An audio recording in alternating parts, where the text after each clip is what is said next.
My name is Emily Tran, and I'm 33 years old. 7 years ago, I packed my life into a weathered suitcase and left Boise, Idaho for good. No goodbye, no family dinner, no, we'll miss you, just the steady hum of my old Ford Focus crossing state lines toward Austin, Texas, and silence in my rearview mirror. Back then, I worked as a back-end developer for a cybersecurity firm that handled critical infrastructure: banks, hospitals, government servers. It wasn't glamorous, but it mattered. And I mattered, at least to the people who signed my paycheck. I was the one they called at 2 a.m. when a system went dark. The one who fixed the bugs no one could trace. I built firewalls so good, not even the company's founder could poke a hole through them. But none of that ever seemed to matter to the people who raised me. My phone hadn't rung with a family number in years, not even a birthday text. The silence was loud, but familiar. My parents had always treated me like a placeholder in their story. The real star? Matthew, my older brother. He was the high school quarterback with the scholarship offers, the one they hung garlands for every Christmas, the one who made the family proud. Me? I got a second-hand winter coat from Goodwill on my 18th birthday, still with someone else's name sewn inside. I remember sitting in a therapist's office when I was 14, hunched on a vinyl couch that smelled like lemons and disappointment. The counselor gently told my parents, "Emily's not distant. She's invisible, because you made her that way." My mother tightened her lips. My father shrugged. And nothing changed. I built my life in code because it was the one place where logic ruled, not favoritism, not who smiled bigger in family photos. Code didn't care about charisma. It cared if you showed up and solved the problem. And I did. Again and again. But no matter how high I climbed, I remained the strange one who moved away. A rumor, a footnote, a ghost daughter. Until last December, when my phone buzzed with a call from a number I didn't recognize. And that one ring would unravel everything I thought I had safely buried. How many daughters and sons have quietly walked out of our homes, not because they stopped loving us, but because we stopped seeing them? Have we mistaken silence for peace, or absence for rebellion, without ever asking what part we played in their leaving? When was the last time you truly saw someone in your own family, not for who you wish they were, but for who they really are? They didn't know who I'd become. And honestly, they never cared to find out. Growing up, I was never the child with a future in their eyes. Matthew got a brand new Dodge Charger for his 16th birthday. I got a pat on the back and a bus pass. He was the dreamer. I was told to be realistic. His college tuition, covered in full by my parents. Mine? I was told, bluntly, community college has scholarships. Figure it out. So I did. What they didn't know, what they never bothered to ask, was that I had already mapped a way out. In my senior year of high school, while Matthew was throwing parties and accepting awards, I was in the back of the school library rewriting Java code from outdated textbooks. I applied to 15 schools without telling anyone. I got into University of Texas at Austin with a full ride, tuition, housing, and even a tech development grant. I didn't wait for approval. I packed quietly, left a sticky note on the kitchen counter, and never looked back. The dorm was tiny.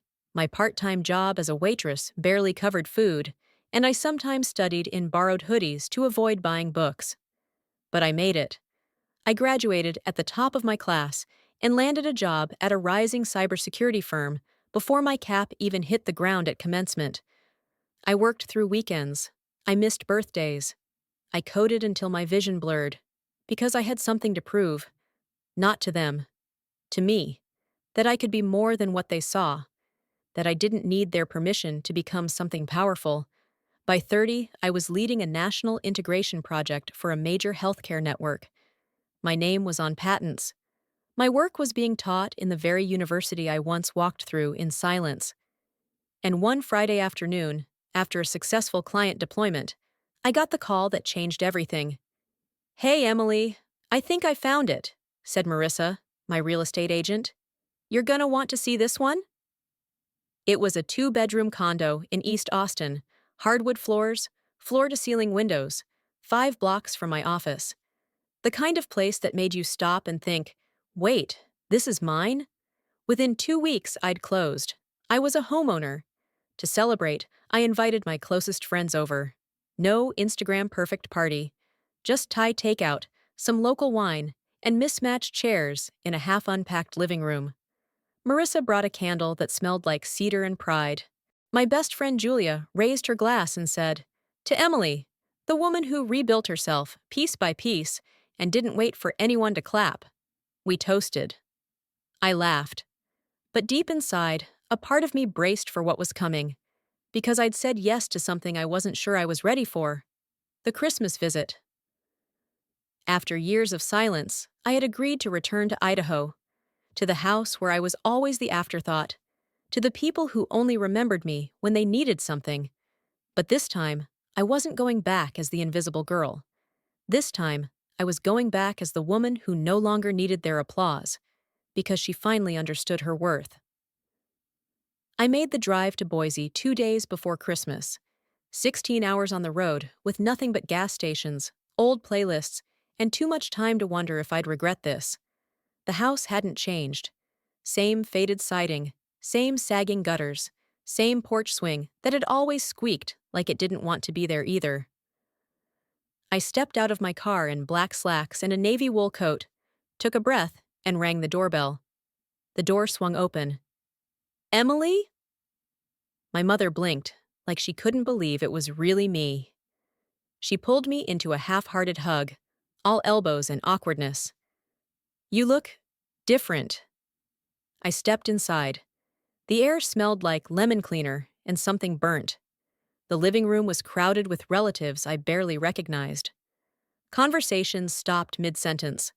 All eyes turned toward me, scanning, calculating. "Wow! So she finally shows up," someone muttered. "Is she wearing sweats?" another whispered. I glanced down, tailored trousers and a cashmere coat. Quiet luxury. But to them, I might as well have been wearing rags. Then Matthew emerged from the kitchen.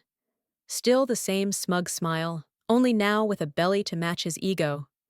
He wrapped an arm around a petite woman in maternity leggings. "Everyone," he beamed, "this is Lindsay, my wife. And this," he patted her stomach, "is your future niece." There were polite cheers and congratulations. I nodded. "Congrats!" Matthew turned to me.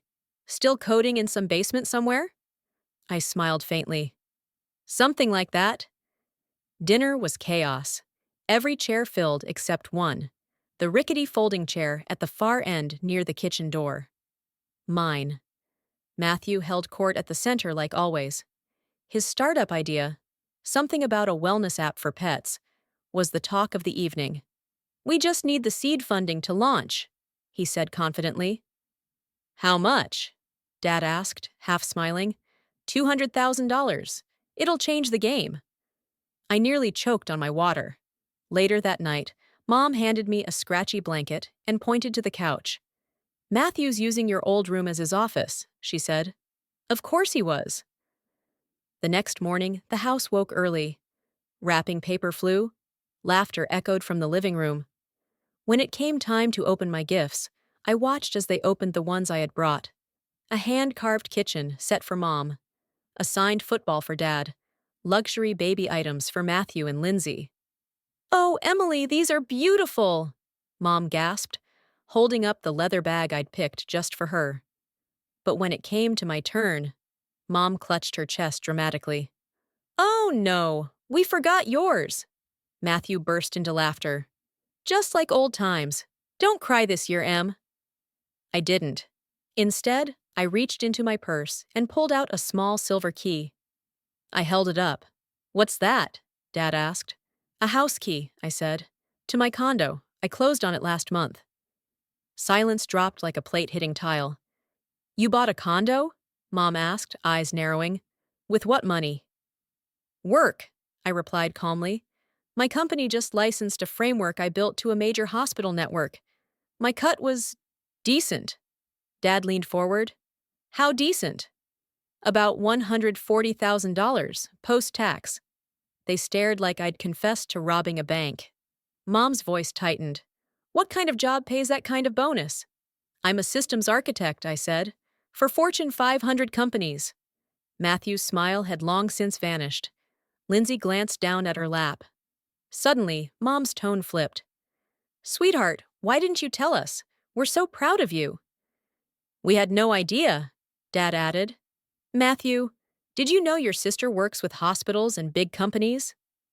Matthew's jaw was locked. Good for her, he muttered. They started asking about the apartment.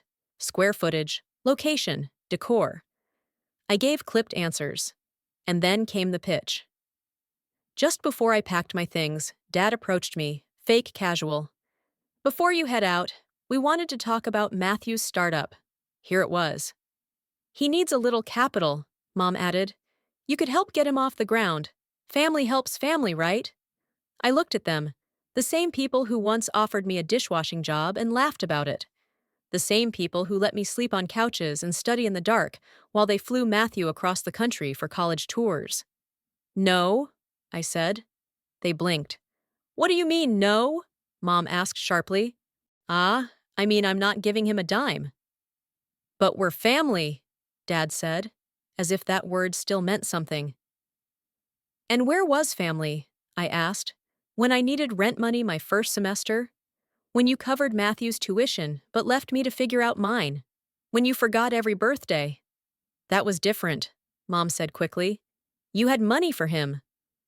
He showed promise, she blurted, then winced. I mean, you meant what you said, I replied. I picked up my keys and coat. Matthew stood up, red-faced. You selfish brat. After everything this family did for you? Parenting isn't charity, I said, and I raised myself. I opened the door as Mom called out, You'll regret this. I didn't even turn around. The cold slapped me across the face as I stepped off their porch, suitcase wheels crunching over the gravel. I didn't look back. I didn't cry. I just walked. I didn't even realize how fast my heart was beating until I hit the highway and the headlights from passing trucks became a blur. My phone buzzed, over and over, with missed calls, texts, voicemails. You're ungrateful. Don't abandon us. This is just like you. I pulled over at a rest stop somewhere in Oregon and blocked every single number. By the time I reached Austin the next evening, I had only one message waiting. Marissa. Welcome home. I stared at those two words for a long time before replying. Me. Thanks. It finally feels like one. I dropped my bags by the door of my apartment, kicked off my boots, and curled up on the couch with a glass of red wine. No one yelling, no passive-aggressive comments. Just me, my favorite playlist, and the city lights twinkling outside like quiet witnesses to my peace. A few minutes later, my best friend Julia walked in, holding takeout and a look that said she'd already heard. I saw your mom's post, she said, flopping down beside me. Our daughter came home just to flaunt her wealth and leave us behind. She tagged half the extended family. I laughed. A full, clear laugh I hadn't felt in years. Let her talk. If she wants to rewrite the story, she can. I'm not playing the villain in a play I didn't audition for. That night, I slept better than I had in months.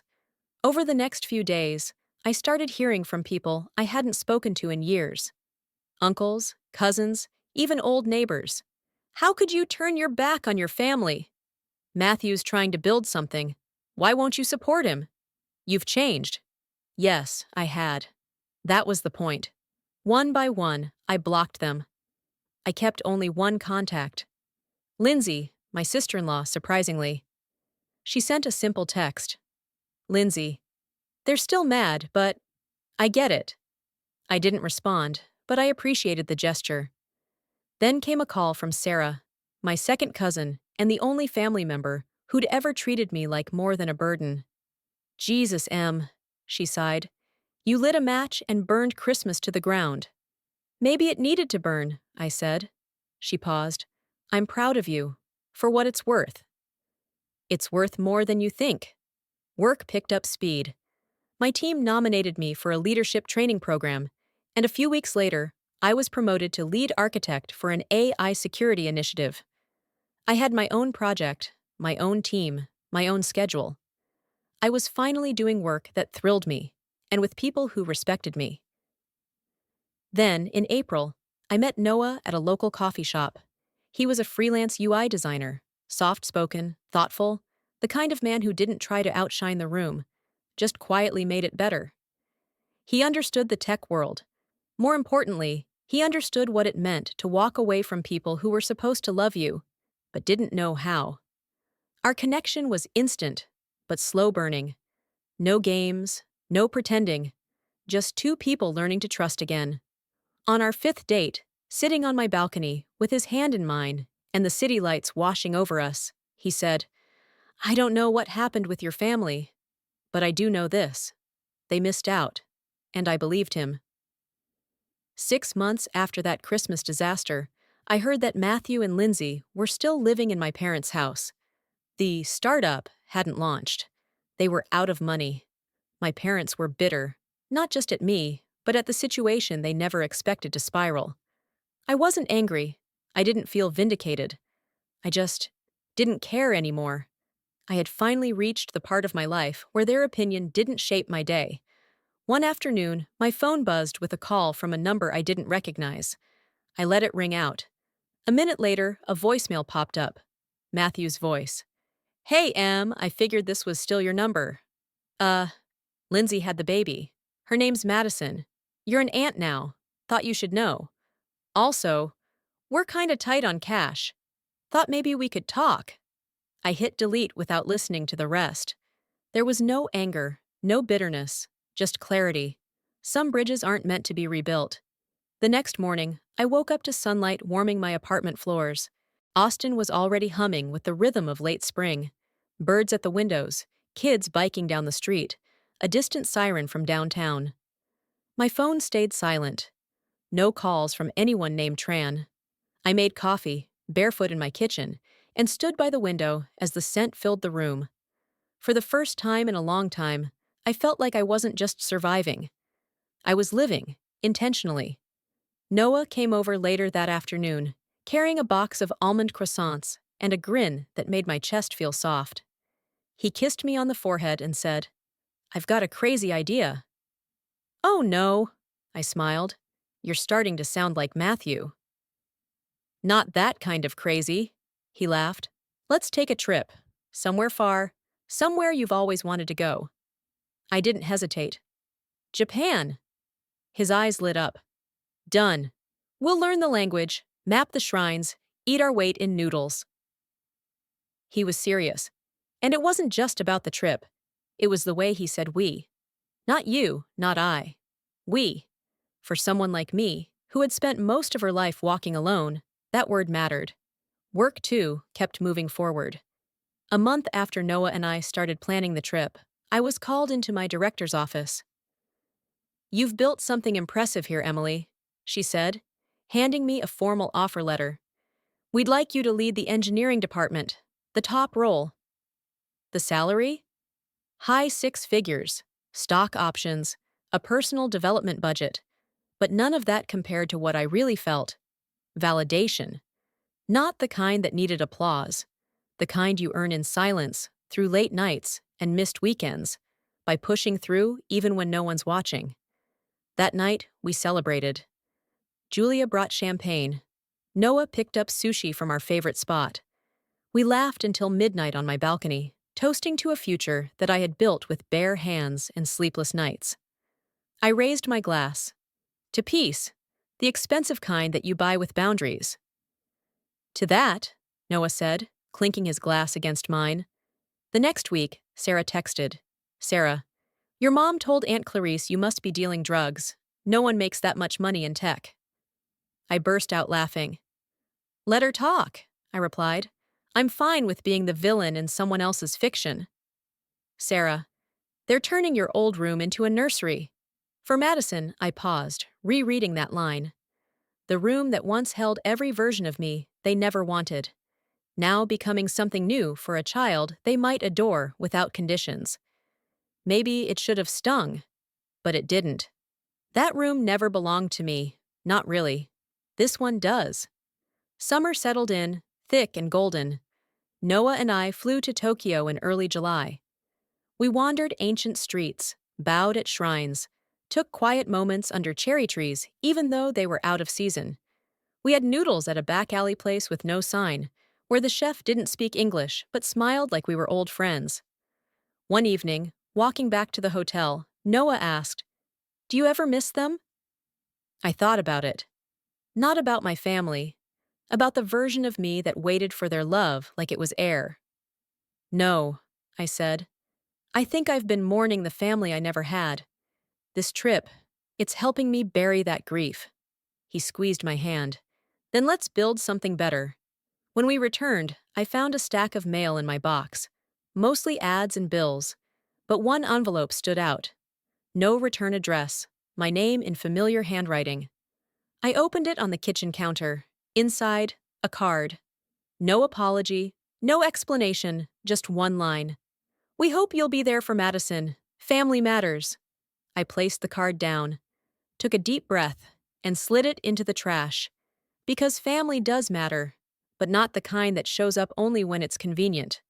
Not the kind that forgets your birthday, your worth, and your name. Until they need your money. Family is the one that shows up after a long day with soup and stories. The one that lets you sleep when you're tired and dreams when you're ready. The one you build from scratch, the same way you built your life.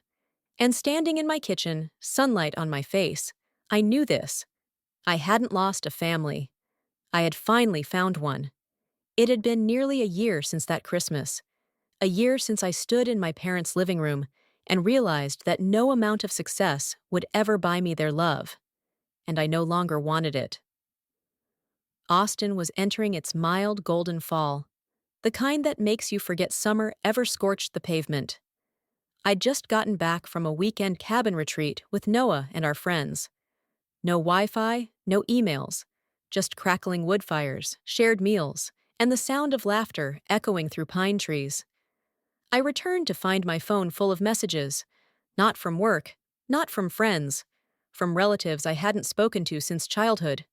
Apparently, my mother had launched a new campaign. At every family event, weddings, baby showers, even funerals, she'd retell the story of her ungrateful daughter who abandoned her roots, got rich, and turned her back on family values. The narrative was consistent. I was cold, ungrateful, too proud to help. They left out the part where I'd been invisible for 25 years. Sarah called that evening. "Your mom's telling everyone you've forgotten where you came from," she said, almost apologetically. I smiled. "She should be careful. Where I came from was a place of silence. That's easy to forget on purpose." There was a pause on the line. "I'm proud of you," she said. "Really, even if they never are." "I don't need them to be." 3 weeks later, I was having lunch on my apartment balcony when my phone rang again, a number I didn't recognize. I let it go to voicemail. 10 minutes later, curiosity got the better of me. It was Matthew. "Hey, Em, I know we haven't talked since everything, but I thought maybe you'd want to meet Madison. She's walking now, saying a few words." He paused, then added, "Also, things are tough. Lindsay lost her job. We're thinking about moving in with her parents unless we can figure something out. If there's anything you can do—" I didn't finish listening. There was no anger, no heat behind my ribs, just a quiet certainty. I pressed delete, and that was it. No explanation, no closure speech, just a decision. I was done letting guilt run my life. The only thing I owed anyone now was honesty, and I had already given that to myself. That night, Noah and I walked through the neighborhood with warm cider in hand, the air crisp with early October. A neighbor waved from her porch. A dog barked somewhere down the block. Noah turned to me. "Do you ever feel like you escaped something?" I nodded. "More like I released it." "What do you mean?" "I think I carried them with me for so long. Their voices, their expectations, their absence, that I didn't even realize how heavy it all was. Now I feel lighter, like I'm finally living in a home I built with open hands, not clenched fists. He kissed the side of my head. You deserve that. I didn't say thank you. I just held his hand tighter. Because I did deserve it. And for the first time in my life, I believed that with my whole heart. One of the most powerful lessons from Emily Tran's story is the quiet strength of choosing yourself, especially when others never did. For older audiences who may carry regrets or unresolved wounds from family, this story offers a reminder that healing is not about fixing others, but about reclaiming your voice and worth. Many people were taught to endure mistreatment in silence, to equate loyalty with sacrifice, and to believe that family, no matter how harmful, must always come first. But Emily's journey shows us that real family is not built on obligation or bloodline. It's built on respect, kindness, and mutual care. At any age, we are allowed to redefine our lives. We are allowed to set boundaries, to walk away from people who make us feel small, and to build a home within ourselves. It's never too late to surround yourself with those who see you, value you, and cheer when you rise. As you reflect on your own life, ask yourself, are you holding on to someone else's version of who you should be? Or are you ready to live in the truth of who you really are?